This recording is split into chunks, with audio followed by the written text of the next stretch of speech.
भोसारो जाता रे ताजो। अजी सबर करो।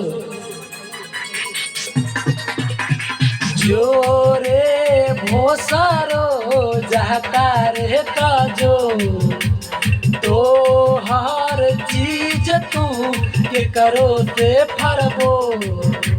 चाहे गली कुची के तू कुत्ते से मारो, हमरा घंटा के नाही फर्क पड़ेगा, हमरा घंटा के नाही फर्क पड़ेगा। जोरे भोसारो जाता रे ताजो। अजी आगे सुनिए ना। जोरे भोसारो जाता रे ताजो, तो हर चीज तू के करो ते फरबो।